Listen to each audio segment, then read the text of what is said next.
قل هذه سبيلي أدعو إلى الله. Assalamualaikum warahmatullahi wabarakatuh. Alhamdulillah kita ketemu lagi di channel Pemberantas Kemaksiatan Kaum Muslimin. Dan seperti biasa, sebelum kita masuk ke pembahasan, kami ingatkan untuk kaum muslimin yang belum subscribe ke channel ini, silakan subscribe untuk mendapatkan notifikasi ketika ada video-video yang terbaru yang kita upload di channel ini. Dan untuk yang sudah subscribe, kami ucapkan jazakumullahu khairan katsirah. Dan kaum muslimin, di video kali ini kami ingin menanggapi sebuah video dari Pak Marzuki Mustamar, di mana di dalam video ini Pak Marzuki Mustamar mengomentari tentang praktek sholat taraweh yang dilakukan oleh orang-orang NU. Ya. Tapi ini bahasa Jawa kaum muslimin ya. Nanti kita terjemahkan ya sebutuhnya kaum muslimin ya. Kita simak videonya kaum muslimin. Kuwi wong NU kok senengane lek taraweh kuluhu. Main kuluhu terus. Alhaakumut takatsur kedua kuluhu. Wal asri kedua kuluhu. Alam taro kedua kuluhu. Li ila fi Quraisy kuluhu. Ina atau ina wis pendek. Ngono sik mentolo digandeng kuluhu sampai makmume ra nututi Fatihah. Kene opo? Siji, bedakan jamaah tarawih Mekah dan jamaah tarawih Tulungagung. Nah kaum muslimin ya, Pak Marzuki Mustamar mengatakan itu orang-orang NU kalau tarawih senengannya baca kuluhu ya, surat Al-Ikhlas. Jadi dalam setiap 2 rakaat ya, itu rakaat pertama surat lain, rakaat kedua surat Al-Ikhlas. Ya, apakah surat yang pertama At-Takatsur ya, apakah nanti surat Al-Kausar ya, meskipun Al-Kausar pendek pun tetap digandeng dengan surat Al-Ikhlas di rakaat keduanya. Jadi rakaat pertama surat Al-Kausar, rakaat kedua surat Al-Ikhlas. Dan tentu itu ada alasannya kaum muslimin, kata Pak Marzuki Mustamar ya. Alasan yang pertama, bedakan jamaah yang ada di Tulungagung dengan yang ada di Mekah ya. Itu Pak Marzuki Mustamar berarti lagi ceramah di Tulungagung kaum muslimin ya. Ya memang tidak bisa disamakan ya jamaah yang ada di masjid lain ya dengan masjid yang ada di Mekah ya. Masjid lain itu secara umum, apakah itu di Indonesia, Malaysia, Brunei dan sebagainya. Ya jangan samakan dengan orang yang ada di Mekah. Jangan samakan dengan jamaah yang ada di Masjidil Haram atau Masjid Nabawi. Itu maksudnya Pak Marzuki Mustamar ya. Dan alasannya kenapa kok nggak boleh disamakan ya. Coba kita lanjut videonya. Wong Mekah sing jamaah tarawih rata-rata jamaah umroh. Datang dari berbagai belahan dunia, pancen nawaitu ibadah. Ra nyambut gawe. Marine masjid balik teng hotel mangan turu. Mungkin wayahe salat tangi wudu budal ning masjid, mulih turu. Kuwi wong umroh. Ra percaya umroh engko lek ngono. Lah krana wong umroh niku katek turune berjam-jam. Bengi jak tarawih sak rakaat sak juz. Total 4 jam ra masalah wong ra nyambut gawe ra kesel. Lah ngono mok tiru ning kene terus piye? Jamaah nek sing tukang becak gegeri arep pedhot barang. Gitu. Nek sing mari ndaut berjam-jam namping galengan, mopo, meluku, angkler, garu, jen. Lah ngono kok mentolo, tak pajakne Mekah. Tarawih 3 jam, sesuk masjidmu ranyang. Terlalu cepet, enggak tumak ninah, ojo. Terlalu panjang memberatkan jamaah, ojo. Jamaah kuwi gelem tarawih wis. Gelem tarawih wis. Piro-piro wong kesel nyambut gawe rada ngantuk gelem budal wis. Jan sapi-apike wong to. Makane ojo diladeni terlalu cepet boyoke pedhot, terlalu dawa. Jadi alasan dari Pak Marzuki Mustamar kenapa masjid yang ada di Tulungagung atau masjid yang umum lah yang ada di luar Mekah dan Madinah ya. Kenapa nggak boleh disamakan? Ya karena rata-rata yang sholat taraweh di Masjidil Haram itu adalah orang yang melakukan ibadah umroh. Ya, memang mereka itu datang ke Mekah, memang niatnya untuk ibadah. Jadi kerjanya ya ibadah, tidur. Bahkan kalau pas lagi nggak ibadah ya mereka tidur. Dan tidurnya itu banyak. Sehingga ketika malam diajak bangun untuk sholat taraweh, mau 1 rakaat 1 juz, ya, kemudian mau tarawehnya 3 jam, 4 jam, ya mereka nggak ada masalah. Tapi kalau di daerah, ya seperti di Tulungagung, ya itu kan ada petani yang dia yang garap sawah lah, yang jelas kerja di sawah, ya ada tukang becak dan sebagainya, ada kuli bangunan, ada kuli angkut dan sebagainya yang mereka siangnya capek kerja. Ya. Sehingga nggak bisa disamakan dengan jamaah yang ada di Mekah. Kalau sampai disamakan cara sholatnya, bacaannya, sampai 3 jam, 4 jam terawihnya, maka besoknya jamaah nggak datang lagi. Ya. Wong mereka itu sudah mau datang untuk terawih saja sudah hebat kok. Ya. Jadi maksud Pak Marzuki Mustamar ya sholatnya itu ya yang ringan lah. Ya. Terlalu cepat, jangan. Terlalu panjang juga jangan. Ya. Yang sedang-sedang. Dan ini sebenarnya nasihat yang baik kaum muslimin. Dan ini harus diperhatikan oleh orang-orang yang mereka melakukan praktek sholat yang sholatnya luar biasa ngebut. Ya. Bahkan di daerah-daerah itu sebenarnya banyak kaum muslimin yang praktek sholatnya. Ya meskipun nggak secepat yang 23 rakaat selesai dalam 10 menit atau kurang dari 10 menit. Tapi tetap saja kaum muslimin 23 rakaat terkadang mereka itu lebih dahulu selesai daripada yang 11 rakaat. Coba. Padahal itu di daerah yang sama. Yang notabene profesinya juga ya sama. Profesinya sama. Tinggal di sebuah perkampungan. Tapi yang mengherankan, ya, sholat tarawih yang 11 rakaat itu selesai. Ya, kadang-kadang ya barengan lah dengan yang 23 rakaat. Kadang yang 23 rakaat selesai lebih dahulu. Ya. Ini kan menjadi pertanyaan kaum muslimin. Padahal mereka bacanya juga nggak panjang-panjang kaum muslimin. Nggak panjang-panjang. Yang jadi permasalahan apa di sini? Yang jadi permasalahan adalah kesungguhan mereka untuk beribadah kepada Allah Subhanahu wa taala. Kecintaan mereka terhadap Allah dan Rasul-Nya ini ya wajar kalau kemudian dipertanyakan. Ya jangankan sholat tarawih kaum muslimin, sholat yang wajib 5 waktu saja. Ya mereka malas ke masjid kaum muslimin. Sholat wajib 5 waktu. Di mana sholat wajib yang 5 waktu itu kalau kita maksimalkan, kita sholat tepat waktu, sholat berjamaah di masjid, itu pahalanya nggak akan terbandingi dengan sholat tarawih. Meskipun selama bulan Ramadan, nggak akan tersaingi. Karena itu perkara wajib.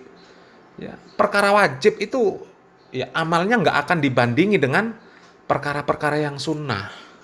Ya oke lah kalau siang hari, zuhur, asar, mungkin mereka sedang kerja. Ya mungkin di kebunnya jauh dari masjid. Yang kalau kemudian ketika mereka kerja, ada azan, dengar azan, mereka nggak nutut waktunya. Mau ke masjid itu nggak nutut. Ya. Sehingga mereka tinggalkan sholat berjamaah untuk zuhur dan asar. Oke lah maklum. Lah maghrib, isya, subuh. Ya. Kemana mereka? Tapi kalau bulan Ramadan demi sholat tarawih, ya Allah mereka berbondong-bondong. Yang perempuan, yang anak-anak, yang laki-laki, yang dewasa, yang tua. Ya. Mereka ke masjid untuk ngejar sholat tarawih. Padahal sholat yang wajib mereka nggak prioritaskan. Ini aneh nih kaum muslimin. Ya. Aneh. Seharusnya perkara yang wajib itu yang diprioritaskan. Apalagi mengingat keutamaan mendatangi sholat berjamaah. Itu sangat luar biasa kaum muslimin. Kalau dibandingkan dengan mendatangi sholat tarawih, nggak ada apa-apanya. Nggak ada apa-apanya. Tapi kenapa mereka kadang-kadang lebih ngejar sholat tarawih daripada sholat wajibnya? Sholat maghrib berjamaah, ya sepi. Ya, sholat isya mulai rame. Nanti subuh sepi lagi. Jadi sebenarnya itu alasan klasik lah karena kerja, capek dan sebagainya. Ya, memangnya mereka yang tarawih dengan santai, bacaannya tartil, ya, nggak baca surat yang panjang-panjang. Ya, tapi mereka mengejar kekhusyuan sholat. Memangnya mereka pengangguran?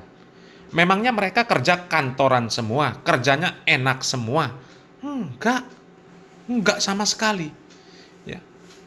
Ya cobalah lihat di masjid-masjid yang dikelola oleh ya teman-teman salafi. Ya, mereka isinya ya sama. Ada yang tukang dagang keliling, ada yang tukang ojek, ada yang tukang beca, ada kuli bangunan. Ya, macam-macam. Ya ada yang polisi, ada yang tentara, ada yang orang kantoran, ada. Sama sebenarnya kaum muslimin, ya. Cuma yang jadi permasalahan, yang menjadi perbedaan itu adalah rasa cinta mereka terhadap syariat Islam ini. Ini yang menjadi permasalahan. Kalau mereka orang yang faham ilmu, mereka orang yang cerdas, orang yang diberikan ilmu agama yang baik, mereka akan memprioritaskan, saya nggak tarawih nggak masalah, tapi sholat wajib saya kejar untuk bisa sholat berjamaah di masjid. Ya, sholat tarawih nanti, ya kalau saya nggak terkejar dengan imamnya yang ya mungkin bacaannya panjang, ya nanti saya sholat tarawih sendirian di rumah. Kalau memang ba'da isya itu sudah capek, ya memang badannya capek, ya nanti menjelang sahur, ya istrinya bangun, masak, sholat. Ya, terkejar itu sholat dengan santai, ya 11 rakaat, terkejar kaum muslimin. Ya, waktu sahur itu kaum muslimin. Ya kalau kita bilang gampang-gampangnya, ya nggak usah baca surat yang, ya suratan nggak usah baca. Sampai Al-Fatihah selesai, ruku. Ya, setiap rakaat seperti itu, nggak ada masalah. Karena bacaan surat itu sunnah. Kalau memang kondisi badannya tidak memungkinkan sama sekali. Yang penting syarat rukun tumakninah itu terpenuhi.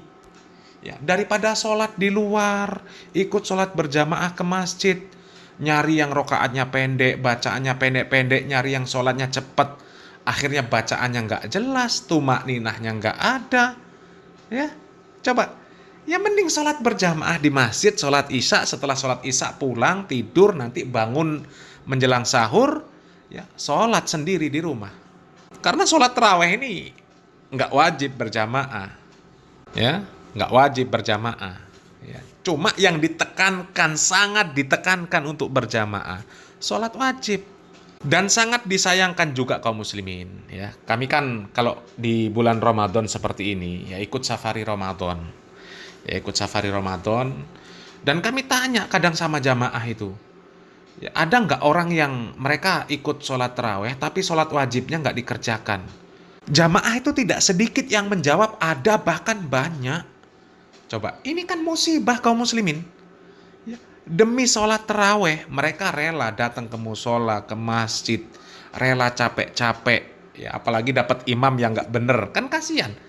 Ya, ditambah mereka ini nggak sholat wajib.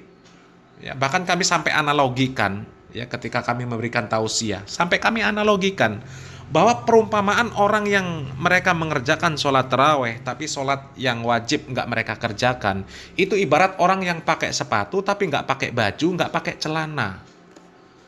Hah? Yang wajib itu pakai baju, pakai celana. Sholat yang wajib itu loh, baju, celana. Itu perumpamaan sholat yang wajib. Kalau kita pakai sepatu, kita sholat taraweh tapi nggak pakai baju, nggak pakai celana, nggak ngerjakan sholat yang wajib, ya itu kan sudah dinilai sebagai orang yang nggak waras kaum muslimin. Orang yang nggak waras, pakai sepatu tapi nggak pakai baju, nggak pakai celana. Ya, mending sholat wajib dikerjakan, sholat taraweh nggak usah dikerjakan, nggak apa-apa. Ya, itu perumpamaan orang yang pakai baju, pakai celana, meskipun nggak pakai sepatu, nggak apa-apa. Tapi banyak yang seperti itu kaum muslimin. Orang yang dia sholat taraweh, sholat wajib nggak dilaksanakan. Dia puasa, tapi sholat wajib nggak dilaksanakan. Ini kan musibah kaum muslimin. Musibah. Dan pelakunya lagi-lagi, ya jelas bukan orang Wahabi kaum muslimin. Kalau orang Wahabi, ya insya Allah ya bisa dipastikan lah kaum muslimin ya. Mereka memprioritaskan yang wajib-wajib dahulu, baru yang sunnah. Jangan sampai orang mengerjakan yang sunnah, yang wajib ditinggal. Ini kualik namanya kaum muslimin. Ya. Jadi sebenarnya alasan mereka karena capek kerja. Itu alasan yang klasik lah kaum muslimin. Ya semua orang kan kerja. Semua orang kerja. Dan ya imam-imam di masjid yang sholatnya cepat itu, daripada bacanya nggak aturan, Bismillahirrahmanirrahim. Alhamdulillahirabbil alamin arrahmanirrahim maliki yaumiddin iyyaka na'budu wa iyyaka nasta'in ihdinas siratal mustaqim siratal ladzina an'amta 'alaihim ghairil maghdubi 'alaihim waladdallin. Amin. Daripada baca seperti itu, mending baca Al-Fatihah dengan tartil, dengan baik, ya. Kemudian selesai Al-Fatihah langsung ruku. Mending seperti itu daripada ngejer mau baca surat juga tapi akhirnya bacanya ngawur. Coba. Ya. Itu malah justru merusak sholat kaum muslimin. Ya, justru merusak sholat yang seperti itu. Ya, akhirnya apa? Baca Al-Quran ngawur, tumakninahnya nggak ada. Hanya ngejer supaya cepat, ngejer supaya dapat 23 rakaat. Ya, mending 11 rakaat. 11 rakaat baca Al-Fatihah dengan baik, ya, ruku dengan sempurna, sujud dengan sempurna, duduk dengan sempurna. Daripada ngejar 23 rakaat baca Al-Fatihah, baca surat, tapi bacaannya seperti ini. Allahu Akbar. Bismillahirrahmanirrahim. Alhamdulillahirabbil alamin arrahmanir rahim maliki yaumiddin iyyaka na'budu wa iyyaka nasta'in ihdinas siratal mustaqim siratal ladzina an'amta 'alaihim ghairil maghdubi 'alaihim waladdallin. Amin. Bismillahirrahmanirrahim. Alakum takatsuru hatta zurtumul maqabir fala sawfa ta'lamuna thumma qala sawfa ta'lamuna qala ta'lamuna 'ilman yaqinan tarawna al-jahim thumma la tarawna al-yaqin thumma la tas'aluna yawma idzin 'anil na'im. Allahu Akbar.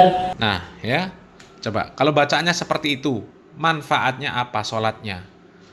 Ya. Mudah-mudahan jadi bahan renungan kaum muslimin ya. Nggak usah malu.